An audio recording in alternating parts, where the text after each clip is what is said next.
International tennis federation نے Davis cup tie پر پاکستان کے موقف کو تسلیم کرتے ہوئے بھارت کی اپیل مسترد کر دی۔ انٹرنیشنل ٹینس فیڈریشن کی آزاد ٹریبیونل نے فیصلہ سنایا کہ ڈیوس کپ ٹائی پاکستان میں ہوگی۔ بھارت پاکستان میں عام انتخابات اور سیکیورٹی کو بنیاد بنا کر ڈیوس کپ نیوٹرل وینیو پر کھیلنا چاہتا تھا اور گزشتہ ماہ بھی انٹرنیشنل ٹینس فیڈریشن نے بھارتی موقف کو تسلیم ہی نہیں کیا تھا۔ پاکستان نے موقف اپنایا تھا کہ ملک میں سیکیورٹی صورتحال کا کوئی مسئلہ نہیں، دیگر ٹیمیں پاکستان میں آ کر کھیل رہی ہیں۔ انٹرنیشنل ٹینس فیڈریشن کے آزاد ٹریبیونل نے اپنے فیصلے میں کہا ہے کہ پاکستان میں ڈیوس کپ نہ کھیلنے کی کوئی ٹھوس وجہ نہیں۔ پاکستان میں سیکیورٹی صورتحال ایسی نہیں کہ میچ نہ ہو سکے۔ گزشتہ ایک ماہ میں پاکستان کا موقف 2 بار تسلیم کیا گیا اور آزاد ٹریبیونل نے بھارت کو فروری میں پاکستان کا دورہ کرنے کا فیصلہ سنایا۔ پاکستان اور بھارت کے درمیان ڈیوس کپ ٹائی 4 فروری کو اسلام آباد میں کھیلی جائے گی۔ سابق قومی چیمپئن اور ڈیوس کپ ٹیم کے کپتان رشید ملک نے انٹرنیشنل ٹینس فیڈریشن کے پاکستان کی میزبانی برقرار رکھنے کے فیصلے کو تاریخی قرار دیا ہے۔ ان کا کہنا ہے کہ اس فیصلے سے جہاں ٹینس کے شائقین میں خوشی کی لہر دوڑ گئی ہے، وہیں پاکستان میں انٹرنیشنل اسپورٹس ایونٹس کے لیے سازگار ماحول کو بھی تقویت ملے گی۔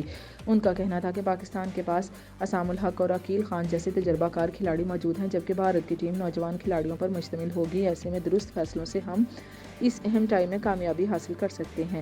رشید ملک نے اس تاریخی کامیابی پر پاکستان ٹینس فیڈریشن کو مبارکباد دیتے ہوئے اس امر پر زور دیا ہے کہ روایتی حریف بھارت کے خلاف مقابلے کے لیے مضبوط ٹیم تشکیل دی جائے تاکہ پاکستان اپنی سرزمین پر بھارت کو شکست دے کر قوم کو نئے سال کا تحفہ دے سکے۔